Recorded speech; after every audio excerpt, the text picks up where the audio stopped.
Good afternoon, everybody. Today we'll be sharing our fourth year design project.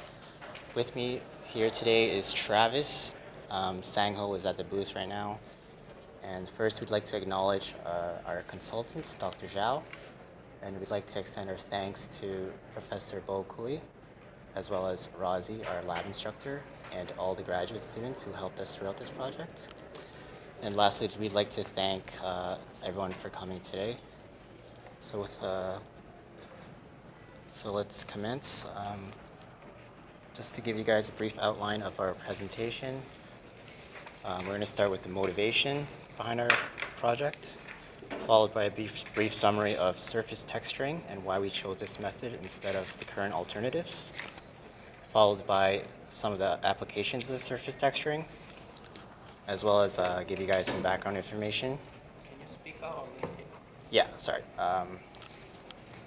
Next, we'll be providing the solution, the design, the fabrication and challenges that we encountered, as well as the results.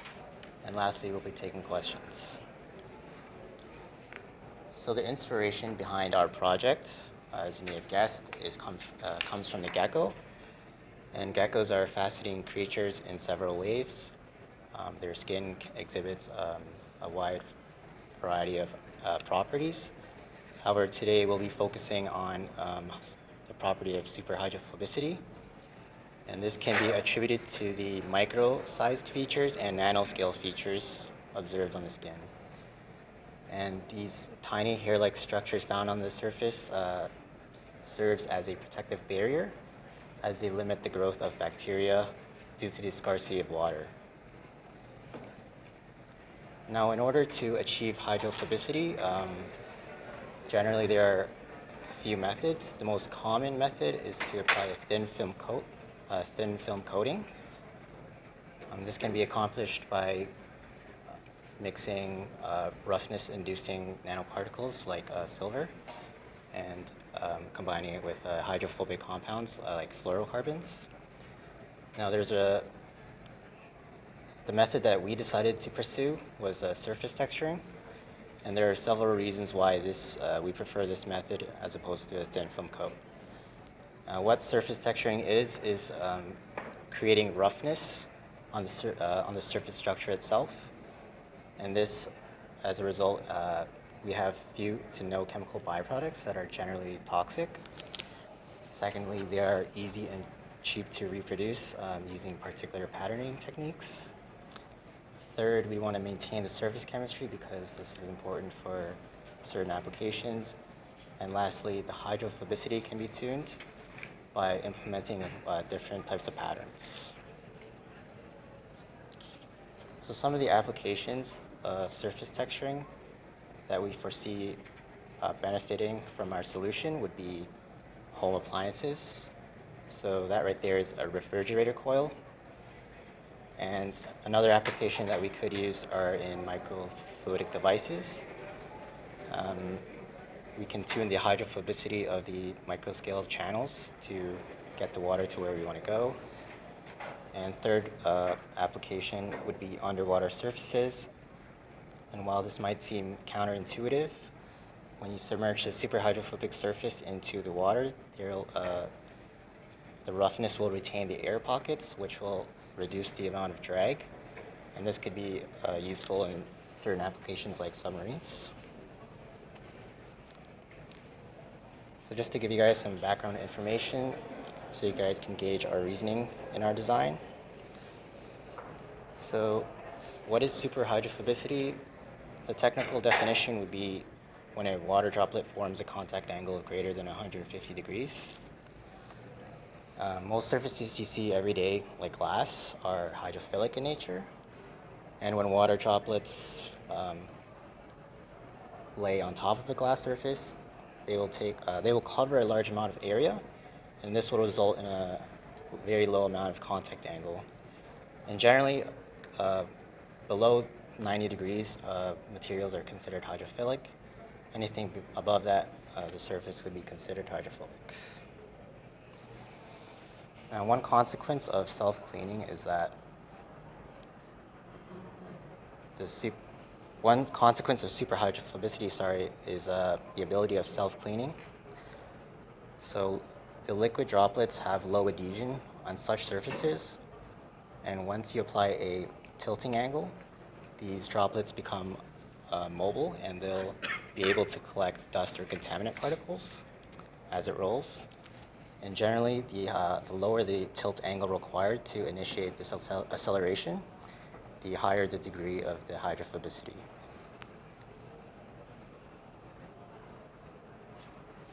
Now, what causes hydrophobicity? There are two main factors that determine this wetting behavior.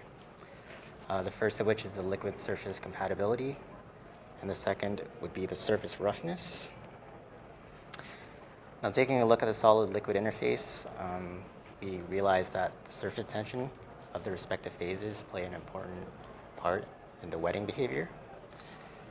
So we know that water is a polar molecule, and polar molecules are attracted to other polar molecules, like glass.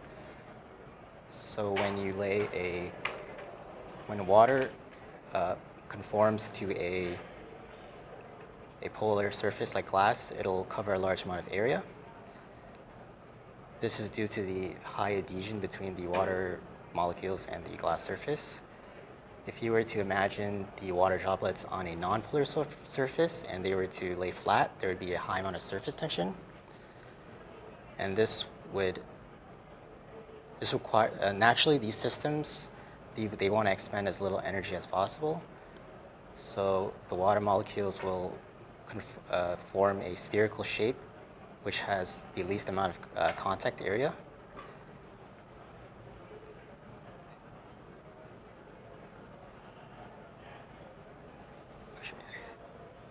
And moving on to roughness, simply put, it's the measure of surface deviations in a smooth planar surface. And the contact angle can be related to the surface energies as well as the roughness parameter given by both the Wenzel equation and the Cassie-Baxter equation. So there are two wetting regimes on rough surfaces that we are looking at. So the Wenzel state wetting regime, the water molecules will fill the voids of the rough surface, in contrast to the Cassie-Baxter state, where the air pockets fill the voids. And for the purpose of hydrophobicity, we desire Cassie-Baxter state wetting because this has higher contact angles. So the proposal of the solution. So our solution is to design a process to create hierarchical structures on a substrate, and the substrate will serve as a template that could be further used to produce replicate surfaces. And these replicate surfaces are fabricated easily with soft lithography, and ideally these replicate surfaces exhibit the same properties as our master template. And we're going to validate our design by measuring the contact angle. So moving on to the design aspects, we first look at the requirements that we deemed necessary of our product. The first of which, of course, is the hydrophobicity. Secondly, our templates ideally should produce consistent replicas over a long period of use. And third, the material compatibility. The template should be able to mold a wide range of materials to broaden the amount of applications. So on the bottom right, you can see our fabricated template that attempts to mimic the gecko skin's surface roughness. And in order to mirror the micro scale features on the gecko, we first fabricate micropillars. And in order to mirror the nano features on the gecko, we use nanosphere lithography to fabricate these nanostructures.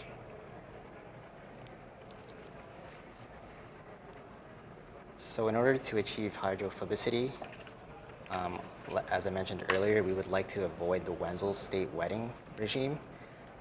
And the equation on the bottom right Um, the inequality on the bottom right tells us the critical feature sizes that would prevent this wetting. Just to explain further, the inner pillar distance represented by P, the diameter of the pillars represented by D, the radius of the water droplets we assume to be 1 millimeter, and H would be the pillar height. So with this assumption, we wanted to achieve Cassie-Baxter state wettings, and so we can confirm the contact angle using the parameters that we obtained in the earlier equation. So here's a blown-up view of our design, showing the parameters that we obtained from the equations. So the micropillars that we designed are 30 microns in height with a 130 micron inner pillar distance. These pillars have 15 micron diameter. And in the magnified view, we can see the nanopillars with a 100 nanometer height with a 200 nanometer inner pillar distance and a 100 nanometer diameter. And now Travis is going to speak on the fabrication and challenges. So this is the overview of our fabrication process. As you can see, there's 10 steps, with the first 3 being our microstructures, the next 3 being our nanostructures, and the final 3 being our replication process. For the microstructures, we first spin aluminum and then photoresist. We expose it with UV and then do DRIE. Some of the challenges we experienced during this process was with our initial use of the photomask. We purchased a plastic photomask, and as you can see, the photolithography did not turn out well. There's holes inside our features. To compensate for that, we expected the adhesion to be low, and so we tried using a polymer coating to improve the adhesion, but as you can see, the structures did not turn out as perfect spheres, and so finally we had to resort to purchasing a chrome mask where we got these features, where we managed to get our desired features. We also had issues with our DRIE, where the features did not turn out as expected, where we wanted 30 micron tall pillars that are cylindrical with 15 micron diameter. As you can see, some of these pillars ended up being 1 to 6 microns, and we expected this we didn't expect this, but we expect this to be because of the photoresist melting on the mask, pulling off the aluminum mask underneath, resulting in shorter pillars when the mask is lost. This was resolved by removing the photoresist prior to DRIE. Still, after all of this, we sometimes experience issues where pits formed with the center, and this was due to a poor photolithography process, which has not yet been completely resolved, but we were still able to create some features of 30 micron pillars. Next is the fabrication of the nanostructures, where we dip coat the substrate in nanospheres. If you imagine a pool of water, when you pour oil over top, the oil spreads in a single layer. Similarly, when you drop nanospheres over the water, it spreads in a monolayer. And when you pull your substrate out of the water, the nanospheres' capillary forces and surface tension pull the spheres together into a close packed structure. These nanospheres were then shrunk from 200 nanometers to 150 nanometers, and finally, DRIE was done to create our nano features. Some challenges with the nanostructures was our initial process where we tried to spin coat the nanospheres. As you can see, we had poor coverage and we had multi-layer structures where we did not achieve a single monolayer. Finally, we replicated the structures through PDMS molding, where we poured PDMS over our structure to create a negative mold, and then we did it again to create our positive or final product. So as you see our results, these are how the wafers turned out at the end, and the dotted black line is where the PDMS is. In hindsight, we should have used a black background. And as you can see over here, there's the water droplets rolling off of the substrate, of the silicon substrate. We characterized our materials, and we saw that we had close to 30 micron pillars with 15 micron diameter and 130 micron center-to-center spacing. As you can see on the top, right picture, there's a collapsed pillar under SEM, which measured to be about 25 microns, but we expect it, if it was to be upright, it'd be a bit taller. Also, we had our nanospheres. We had relatively good coverage. This photo was taken after oxygen shrinking. So we shrunk from 200 nanometers to 150 nanometers. And you can see our nano features on the far right picture. Finally, we measured the contact angle of the silicon with silicon being naturally hydrophilic. And finally, at the end product, we made the hydrophilic silicon into a hydrophobic substrate of achieving 151-degree contact angle.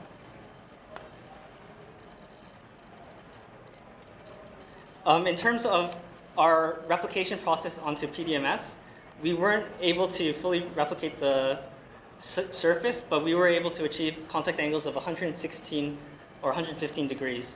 This is in contrast to PDMS, which is naturally about 105-degree contact angle. So we need to improve our molding process. So future work would be to investigate the DRE errors and photolithography to improve the molding process so we can actually replicate our surfaces, and finally to tune the hydrophobicity for future applications in microfluidics and stuff like that. Thank you. So the time limit, probably one question might be allowed. Yes, go ahead. I like when you start presenting the schematics of the design. That was very clear. But you were talking to us as a feedback. You have to speak up. I thought the microphone, but yeah. Question. As an engineer, how you would benchmark the patterning of a surface with another engineer spraying silicone, hydrophobic silicone spray on the surface for a self-cleaning product? Tell me some of the features that this can do that with spray silicone would not do. So if we were to look at an application standpoint, we would want to, this surface is easily replicated. Furthermore, when you use a superhydrophobic coating that you spray on, you deal with chemical byproducts, and also you change the surface chemistry of your product. If you want a specific plastic to be a specific plastic, you don't have any of those other coatings over top. With our process, you replace your current mold with our new mold, our textured mold, to give your product the superhydrophobic properties that you want without going through the process of chemical waste, extra steps in coating, and all those other costs. Okay. All right. Thank you very much.